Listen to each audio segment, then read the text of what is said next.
how do we approach design in a, not even a postmodernist era, but post-postmodernism. I'm just excited about the fact that nothing ever can replace human interaction like that. There's still a lot of discussion and a lot of real effort that everyone needs to make. Hello, and welcome to the Theatre Art Life podcast, sponsored by ClearCom, the leader in voice communications, theatre, and the performing arts. Call your cues with the simplicity and elegance of ClearCom Intercom solutions. The Theatre Art Life podcast puts the spotlight on those who create live entertainment around the world, the culture creators and the backstage masters. My name is Anna Robb. Today we're talking with Melanie May. Born and raised in Colombia, Melanie May is a scenic designer and art director, now working also as a professor in Bogotá. Her sensibility pursues to create rich and compelling universes through visual storytelling. Recent credits include The Brief and Wondrous Life of Oscar Wilde, Lords presented at the New Ohio Theatre's Ice Factory, On This Side of the World, a new musical about the Filipino immigrant experience, Lost Girls from Netflix and Sundance, and Henry V by Saheem Ali. Melanie has also done a Master of Fine Arts at NYU Tisch, design for stage and film. Melanie, welcome to the show. Hi, Anna. Thanks for having me. Thank you for joining us from all the way from Bogotá today. Tell us about the pathway that led you to a career in performing arts. Well, I have to go back all the way to my childhood, I believe. I don't like to say I was a child star, but I used to sing as a young kid in a group of friends. But we actually toured and stuff, locally where I grew up, which was not in Bogotá. But that allowed me to be in close contact with the center stage, basically, growing up. But when I came of age, I realized how much safer I felt backstage and every single detail that entailed, producing a show. So I was very interested in designing things. It was a bit of a struggle with my parents because they are both lawyers. So they were expecting me basically to either follow their path or go to med school, which I thought of at some point.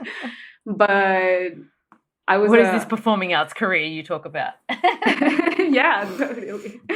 So I had to be brave about it and just go for it. And I found a really interesting program in Universidad de los Andes, which I currently work at, but I'll get later to that, because they didn't specialize in any specific area of design, but they had all of these classes that you could just take and explore design as a lifestyle, I'd like to say, as opposed as a right way to approach, a discipline.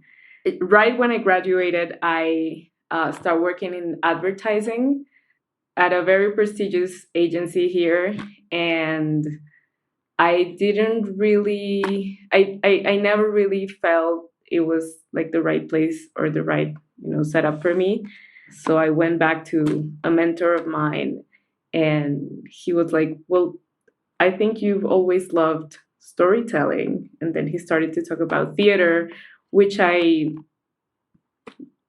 didn't have the habit of going, to shows or anything growing up, in the same way I had with movies. So I went back and started working as an assistant for him and some of his theater friends here in Colombia. And after I reached, 3 years later, a certain amount of experience and projects that we have done, I reached a ceiling and I said, I need to explore and see how it's done within, a real industry setup. So that's how I ended up in NYU. What made you choose NYU as the tertiary education that you went to? It was my only, I mean, I researched for some other schools in Europe and even South America, but I really like the way they conceived an experiential program for the students. So they're a really well-oiled machine where you have a production each year and they pair you up with other collaborators. So collaboration for them is at the center, and actual experience is what they aim for. And they have all of these other departments within Tisch that we get to work with. So I was just like blown away. And is that where you sort of lent more into the scenic design art direction field? Did you do sort of all of the disciplines of design in that course, like lighting and? Yeah, no, I specialized in set and production design, so specifically theater and film, but dealing with space, which now I think it's, really ambitious in terms of scale, because when you design costumes, I mean, it's, hard and way harder sometimes, but when you design costumes, you are dealing with the, measurements and proportions of your own body. But when you're dealing with space, it's like it's just a different logic. But I always love big challenges. Infinite variations when you're dealing with space, right? Yes, absolutely.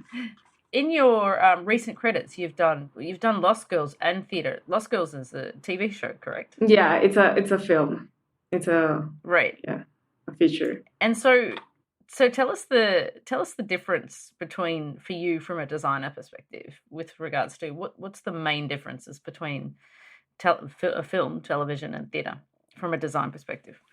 I believe film requires to craft a different level of realities and a different level of attention to detail, which I love because the camera can get as closer to anything as you can imagine. So that's what quite challenging, but it also entails the work of more people. So the collaboration experience is also extended, and I really like that about film. And theater, you get to be, more imaginative in a way, just because when you get into the stage as an audience member, you're prepared to be surprised, basically. So to me, that would be the main difference working as a designer. Where do you start in your creative process? Like, describe what your creative process is when you get given a project, right through to delivery. What does that look like for you? And how do you start on that creativity? It all starts with a text. And I feel like the text is that cornerstone. You can always get back to when you are in doubt about what decision to make for the play or the production or the film. But I am also, because of my background, I tend to be very graphic about things. So a lot of what inspires me is how graphic design looks in a certain time period or a certain art movement, or according to. So I kind of abstract graphically images and things I'm inspired by. And it's an ongoing process, back and forth with the text and the images you have. And also when you're dealing with actors, you have to understand or to look closer how body moves and what gestures the character need to make, and also how to enrich a conversation around diversity and different elements that can permeate the storytelling. Great. And do you sort of, when you say you work on the graphics, do you draw them? Are you doing that on a program? Like, what's that physical expression of those ideas? Yeah, it's either illustration, but I don't try to represent anything in particular, but just to abstract something that I can turn into another thing. later. So I don't know, if I see a pattern in a carpet, let's say, then I like to tease with how can that become something else, like a set piece or something like that. Mm. I'm always amazed when I speak with designers because you can tell that like they just look at everything around them and be like, oh, there's an idea, there's an idea, there's an awareness, a visual awareness that I think is really a lovely mindset, which I think a lot of people in the performing arts see and understand too. You know, actors will observe people for inspiration, and they will Right. see a character on the street that inspires their performance as well. That's why I'm a big fan of, like, that's why I think arts is such a fundamental need in education, so people can see the world in that way, right? I think it's really, Yes. really important. Yeah. Yes, I would agree with that. Yeah, I would, when we'll get to, you know, your teaching in Bogotá soon, but I wanted to mention first, I looked up the On This Side of the World, which is a musical about the Filipino immigrant experience, and I hadn't heard about this musical. So tell us about where was that performed, and how did you get involved in that one? I met this amazing director called Noam Shapiro. I'm not sure how to pronounce his last name. So I met Noam through school, and he introduced me to this amazing Filipino composer named Paulo Tirol, and they had, a workshop in which they wanted to try and bring this first production to the stage. So it was presented at this little theater in the Lower East Side that I can't even remember the name right now, and I don't know if it exists anymore. After the pandemic, everything just changed so much. So yeah, they presented this idea to me, in which there's this box that Filipino people send to their family members that are living outside, and in the other way around as well, in which they, just the box is filled with small reminders of the life back home, and it's just such a beautiful and universal experience where when being an immigrant, that I fell in love with the story and the music. And since I had this musical background as well, we immediately connected, and we try to bring this story to life. Amazing. And so you were the scenic designer for that? Yes, I was the scenic designer for the very first version of the play, and now they're trying to make more workshops, and they redefine it, and hopefully they can produce it again soon. And so did you jump from that to law schools? Like, how did the law schools opportunity come about? So teaching, you mean? No, Lost Girls, the movie. Oh, How Lost did that, how Girls, did that yeah. opportunity? Yeah.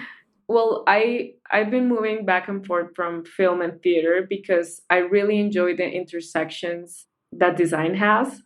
So I wouldn't want to just stick to one. I love how the many possibilities there are in both fields and everything in between. So I was working on this immersive experience project in New York when some of the producers of this famous play that I can't remember either, at the McKittrick Hotel, Sleep No More. Yes, so I was working, Yes. not at Sleep No More specifically, but with some of the producers in their new project. And this like big name production designer woman that I really admired, which is Patricia von Brandenstein. She was looking for an assistant for that project, so I jumped in, and then I quickly understood how just the film industry works. And Patricia had to leave the project, so another amazing production designer named Lisa Myers jumped in, and we connected very well. So I stayed in the team, and it was good. It was a really good story that based on a real book where some girls from Long Island disappeared. So it's basically the reconstruction of how one of their mothers is fighting for knowing what happened to them. And now a note from our sponsor.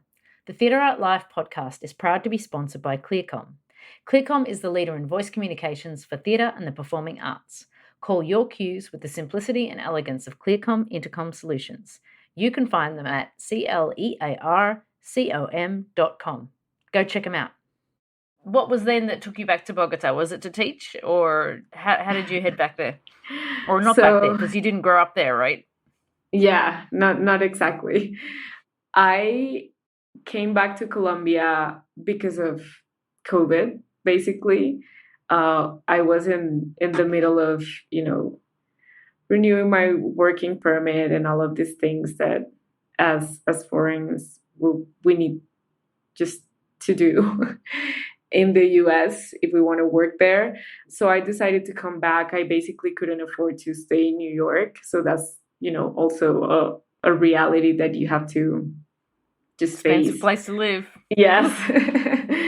So I came back and I was waiting for, things to move forward. But, 2 years after that and nothing else happened. So I had to reinvent myself.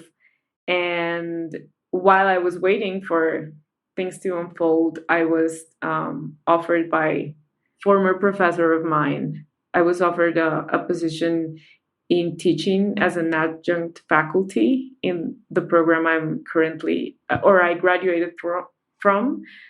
I had to, come up with a design class from scratch. So it was a wonderful time to look back at what I've done or what I had done to that point and see and just reflect on, okay, so if I had to teach what I know to a young person, an undergraduate student, how would I do it? So out of that, time and space that I had to reflect, I came up with 2 wonderful elective courses that were really popular among the students. And yeah, one of them is called Metafictions, and it's basically it deconstructs beautifully production design films into categories and like a clear way of understanding how production design is done, so that students can not only appreciate but also dissect and somehow reproduce some of the exercises as production designers we do, in order to design a film. And the second one was about how to design spaces as if they were characters. And the class is called Soulful Spaces. And it was really beautiful because understanding the position we are now in the world and where the conversation is at this point about diversity, I thought it was really important to integrate that into not only design, as me being a person of color, just goes through, but also in teaching design students, because it's so important for them to understand other cultures, other ways of living, other communities, and so that their work or the work they're eventually gonna develop respects that and just gets enriched by it. So yeah, that's my philosophy as a professor. I love that. I want to do the course about space as a character. Great. That's really interesting. I think it's an interesting way to approach design too. I think that's something that like the description of that resonates with me, because I feel like when you design it as a character, or like you said, with diverse perspectives, there's so much in people with who have the ability to express their view, and that's the uniqueness of diversity, right? If you're just going to learn what has been done in the past and repeat it, then we're not being creative, are we? So absolutely, I think that, yeah, and I think it's really interesting. So that you get that, to provoke that, because there's value in their perspective and their story and their approach, right? Most definitely, and I think it's great to it's a great moment to be a designer right now, because design is one of those disciplines that is very rooted in tradition, specifically modernist tradition. So how do we approach design in a not even a postmodernist era, but postmodernism? So we need to speak about other things and put the spotlight on different cultures and what makes us different, and I think that's really important, being a young designer. So I cherish those spaces. Yeah, which is also interesting. I mean, because what do you think about the evolution of AI? I know a lot of people, there's been a bit of a buzz in sort of originally people were like, well, AI will never replace creativity, right? But now there's Right. these programs where you type in a few words and you can get these crazy designs, right? And how do you feel about that evolution within a design world? I feel it's jarring. I think it's something that as designers we just need to cope with, and not only cope with, but I feel like maybe when photography was invented, people had something or like a similar experience, with these new technologies. I don't think that's ever going to replace the work of a designer and the process of collaboration. So having that as a cornerstone of my own life, I think we just need to explore it, understand it, and maybe finding ways to also make our work better through these technologies and stuff. Yeah, I mean, I think like let the designer design, but having AI be able to, if you were able to feed AI your design and then have them do the construction drawings, great. Exactly. Yeah, I don't think they can do that, and they won't. Not I mean, yet, I don't think but they will ever. I mean, there's not a there will be a reality where that is possible, right? The way that AI is moving, it's just incredible. Like you said, it's a little bit jarring because you feel like with my little small brain, I can't keep up with. And that's the thing about Yes. AI; it learns 10 times faster than million times faster than humans. So it's just an intimidating concept. It's got. I think the goal is to control it, and utilize it to our advantage. I feel you. I completely understand that, but I'm just excited about the fact that nothing ever can replace human interaction like that. I mean, maybe, 1,000 years from now, my statement is going to be a silly one, but right now, I think it's not going to cause, terrible damage to our profession. Yeah. Nor should we want it to, like I think that's the thing. We shouldn't, the whole, especially when you come to live theatre, there's that visceral thing of being able to see people on stage, and that energy on stage. So that's hard to replace. Yes. So do you have a favorite project thus far, and tell us what has been your most favorite project that you've done?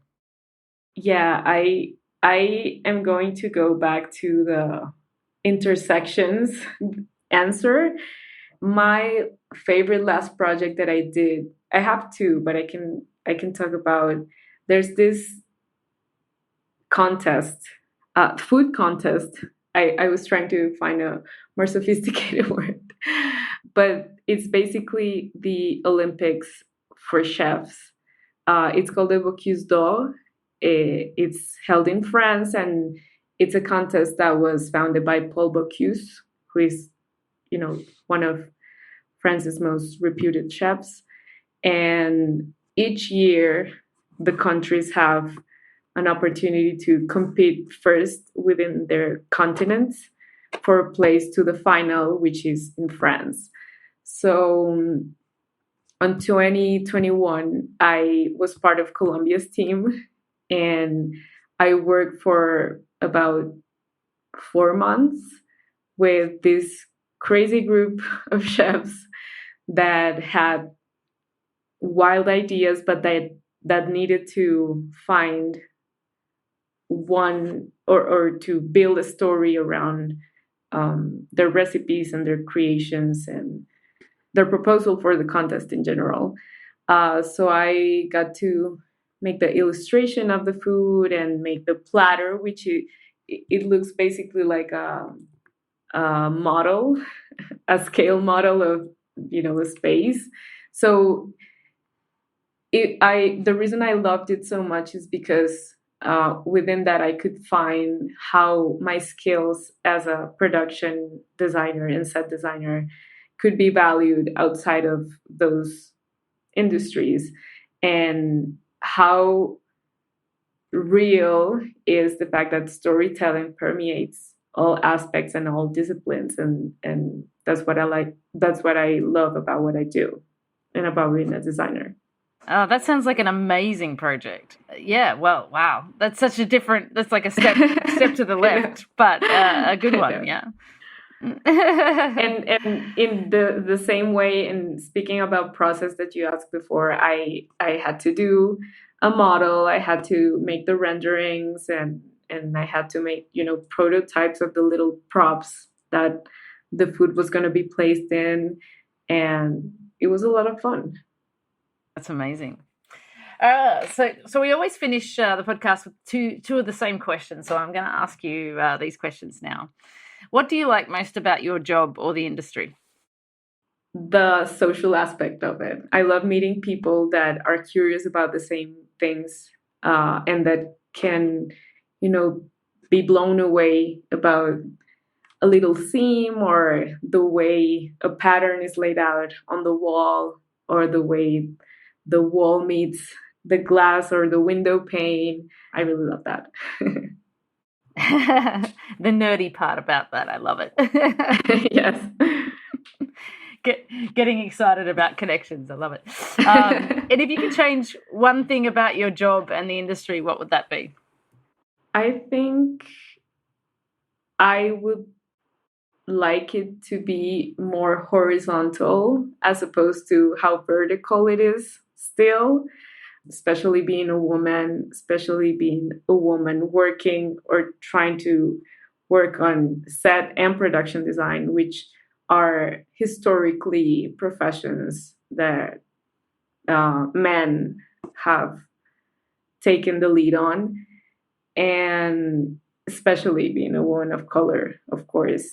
I think we're going there, but there's still a lot of discussion and a lot of real effort that everyone needs to make, myself included. So how do you think that could be advanced faster than I know that it's become a very big topic that's permeated the industry, which is fantastic. What do you think, as somebody from your perspective, what would you suggest who people are in this industry could or should do to assist in that transition to making it more horizontal? I love the way the United States in general has this working culture in which all of these spaces are, at least as ideas or ideals, are taking center stage. We are not here in Colombia at the same space and time, of this conversation as over there. So I think one of the things that are, well, there are many great things, but one of them is how there are a lot of groups of designers or affiliations of people that have surged, from these conversations. I've been part of some of them, such as La Gente Network, which is an association or a network of Latino designers. And there's Design Action, which is a broader group of very well-established designers in the theater industry specifically. They have written about this. They have started different initiatives that really put other people that are underrepresented in the industry on the spotlight, and that's been great. There are, these conversations that we're having now, like having this space at this podcast and things like that, I think really help. And on a more, specific role taking, I would say that we need more allies. We need more people that are in the power or like taking these leading roles to step to the side and speak up about these things and say, we need to have equal pay, or we need to have the same amount of female designers as male designers, or, everything in between. So the more of that we have, the further in the conversation we're going to get. Yeah, I totally agree. I think that's a fantastic answer. Melanie, thank you so much for joining us on the Theatre Art Life podcast. It's been a pleasure to meet you and get to know your story. Thank you. Thank you, Anna, for having me. And well, I hope you and everyone who listens to this gets a little bit inspired and enjoyed our conversation. Great. And best of luck for your upcoming projects and your ongoing teaching. Yes, thank you so much. Same for you. Theatre Art Life is a global media site for entertainment. Memberships start at only $38 per year.